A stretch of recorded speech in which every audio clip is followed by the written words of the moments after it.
फिर हिंदुओं की बात करते हैं तो वो फ्रीडम ऑफ स्पीच भी नहीं है, वो सिनेमा भी नहीं है, वो मुद्दा भी नहीं है, मान ली। लेकिन अगर आप गुजरात दंगों की बात करते हैं या कोई और दूसरी ऐसी सीएए की बात करते हैं तो फ्रीडम ऑफ स्पीच भी है, मुद्दा भी है, सिनेमा भी है, किताब भी लिखी जाएगी, सब कुछ लिखा जाएगा।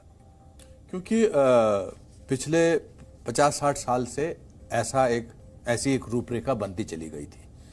हमको ये सिखाया गया था कि ये सही है और ये गलत है। कभी इस बात को चुनने का मौका ही नहीं दिया कि हम अपने आप डिसाइड कर सकें कि क्या गलत है। आप एक ढर्रे पे चलें तो आप सही हैं, अगर आप उससे दूसरे ढर्रे पर गए तो आप गलत हैं। और हम सब भुगत चुके हैं इस बात को। मगर झूठ को एक्सपोज होने में टाइम लगता है शायद कभी कभी, मगर एक्सपोज हो रहा है। वो लोग एक्सपोज हो रहे हैं। आप इससे पहले ट्वीट की बात कर रहे थे या ऐसे लोगों की बात कर रहे थे। अब वो कहाँ रहे जिन्होंने 60 साल तक इस मुल्क पर राज किया था? वो कहाँ गए? क्योंकि अपना एक दायरा होता है ना, कब तक वो कहाँ गए? क्यों ऐसा है कि आज की सरकार जो है, जो आज के प्रधानमंत्री हैं, वो क्यों इतने पॉपुलर हैं? वो बिकॉज वो देश के बारे में सोचते हैं। क्यों नहीं आर्टिकल 370 का ये हुआ एब्रोगेशन इससे पहले? क्यों उस झूठ को बना के जिंदा रखा? क्यों स्पेशल स्टेटस दिया उन लोगों को? क्यों आज ये लोग भर भर के लोग देख रहे हैं फिल्म? बिकॉज उनको गिल्ट भी महसूस हो रही है कि हमारे देश में इतना बड़ा कांड हुआ था, इतने सारे लोग अपना घर छोड़ के निकल गए थे, इतने सारे लोगों की हत्या हुई थी, रेप हुए थे, और हमें पता ही नहीं है। तो अब जब पता लगना शुरू किया है कि they want to protect them and they are guilty of it.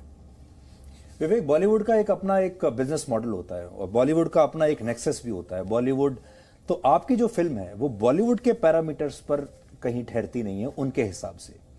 आपको ऐसा लगा कि एक बिजनेस मॉडल के तौर पर हर चीज जो होनी चाहिए थी वो आपकी फिल्म के साथ नहीं हुई, लेकिन जो ऑर्गेनिक पॉपुलैरिटी थी वो आपको मिल रही है। और अब धीरे धीरे धीरे शायद ऐसा हम देखेंगे कि बॉलीवुड का नेक्सस भी टूटेगा और वो झुकेगा। टूटना भी चाहिए। कोई भी इमारत अगर मोहल्ले के जो गरीब वंचित लोग हैं उनको रहने का मौका नहीं दे, उस इमारत का ढहना ही बेटर है। और एक नई इमारत खड़ी करने के लिए पुरानी इमारत का गिरना भी जरूरी है। वो एस्टेब्लिशमेंट बन गया था, वो लोग रूल सेट करने लगे थे। मुझे बॉलीवुड से कोई आपत्ति नहीं है। मैं तो गुरुदत्त का बहुत बड़ा फैन हूं, मैं तो विजय आनंद का इतना बड़ा फैन हूं, उन्हें भगवान मानता हूं अपना। राज कपूर साहब का आप यकीन नहीं करेंगे, मेरी फिल्म का भी जब प्रीमियर हुआ तो रणधीर कपूर जी बड़े पूजनीय है, क्योंकि वो राज कपूर जी के बेटे हैं जिनने इतनी सर्विस की है। वो इतने बीमार हैं, उनके साथ 3 लोग चलते हैं नर्स के साथ। उनको मैंने जबरदस्ती फिल्म देखने बुलाया, सिर्फ उनको बुलाया फिल्म इंडस्ट्री से, और भी हमारे मित्र लोग थे। पर मैं आपको बताऊं, एक नया भारत का उदय हो रहा है। एक चीज मैं आपने दिखाई भी होगी अपनी चैनल में, फिर से मैं दिखाना चाहता हूं। सब लोग दुहाई देते हैं, अमेरिका में रेजोल्यूशंस लेके आते हैं कि सिएटल स्टेट ने बोल दिया कि भाई फैशिस्ट गवर्नमेंट है, कहते हैं यहां 4G नहीं है, कहते हैं वॉशिंगटन टाइम्स में ये छपा है। मैं ये दिखाना चाहता हूं आपको, ये अमेरिका की सबसे ज्यादा डेमोक्रेट, लिबरल और प्रोग्रेसिव स्टेट है, रोड आइलैंड। जब वहां के डेमोक्रेट प्रेसिडेंट अपनी कैंपेन शुरू करते हैं, सबसे पहले यहां स्पीच देते हैं। लोगों ने इस गवर्नमेंट के लिए, इस लीडरशिप के लिए, हम लोग के लिए तरह तरह की बात बोली। मैं आपको पढ़ के सुनाता हूं उसने ये फिल्म देखने के बाद क्या लिखा है जी। लंबा नहीं सुनाऊंगा, पर ये साइटेशन है जो उनके स्पीकर ऑफ द हाउस, दर्शकों के लिए देखिए स्क्रीन पर है वो, आप पढ़कर बता सकते हैं। यस। तो ये speaker of the house, majority leader of the house और माइनॉरिटी मतलब डेमोक्रेट, रिपब्लिकन और स्पीकर, तीनों ने, ये न्यूट्रल होते हैं स्पीकर, तीनों ने इसको साइन किया। उसमें लिखा है that in recognition of the Kashmir files detailing terrorism and extremism by memorialising the events of 1990 in which 500,000 मतलब 5 lakh Kashmiri Hindus were ethnically cleansed in the Kashmir Valley by Islamic gangs। मैं Islamic gangs word, ये एक सबसे Democrat state ने लिखा है, मैंने नहीं लिखा, मैंने थोड़ी डिक्टेट किया उन्हें। And force to live as refugees, it's an official document. मैं ये कहना चाहता हूं, एक फिल्म की जो ताकत है, या तो भारत की इज्जत आगे ले जाने के काम की जा सकती है, या फिर एक ऐसी भी फिल्म बनाई जा सकती है जिसको बनाने के बाद सबसे प्राचीन मार्तन टेम्पल, उस फिल्म के बाद वहां के लोग उसको शैतान की गुफा बोलने लगे। फिल्म डैमेज भी कर सकती है हेरिटेज को और उसको खड़ा भी कर सकती है। आपने इस्लामिक गैंग्स की बात की और हम भी ये देखते आ रहे हैं कि ये जो कश्मीर है, इसकी जो समस्या जो बताई गई, it was all about Muslims.